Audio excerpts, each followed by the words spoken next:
ये एक शिक्षाप्रद हिंदी स्टोरी है जिसमें हम एक ईमानदार लकड़हारे की कहानी को सुनेंगे। एक समय की बात है, एक गांव में एक रामू नाम का गरीब लकड़हारा रहता था। रामू का घर जंगल के पास ही था। उसके पास एक लोहे की कुल्हाड़ी थी जिससे वह जंगल में जाकर लकड़ी काटता था और शाम को कटी हुई लकड़ियों को शहर में जाकर बेचता था।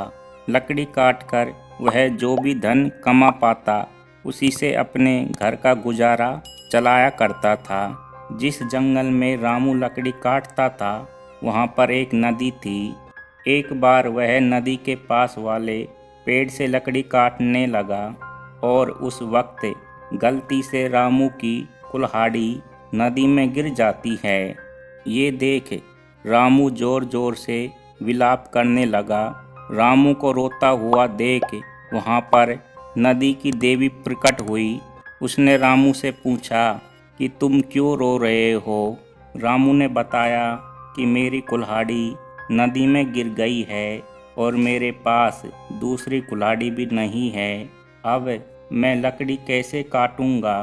नदी की देवी कहती है कि तुम चिंता मत करो, मैं अभी तुम्हारी कुल्हाड़ी ढूंढ लाती हूँ।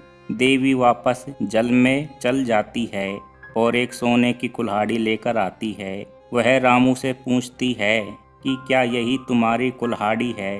रामू ने कहा, नहीं, ये मेरी नहीं है। देवी वापस जल में जाती है और इस बार चांदी की कुल्हाड़ी लेकर आती है और देवी कहती है कि क्या ये वाली तुम्हारी कुल्हाड़ी है। रामू फिर से उसे लेने से मना कर देता है कि ये मेरी नहीं है, मेरी कुल्हाड़ी लोहे की है। देवी फिर से जल में जाती है और इस बार वह लोहे वाली कुल्हाड़ी लेकर आती है और कहती है कि क्या ये वाली तुम्हारी है। इस बार रामू हाँ में सिर हिलाता है।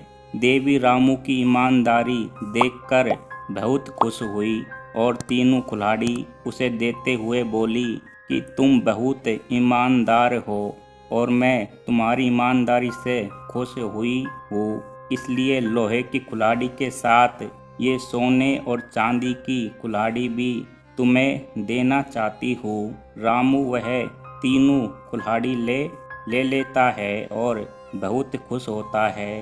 रामू देवी का धन्यवाद करता है। इस कहानी से हमको ये शिक्षा मिलती है, यदि हम ईमानदारी रखते हैं तो कभी हमारा नुकसान नहीं होता है।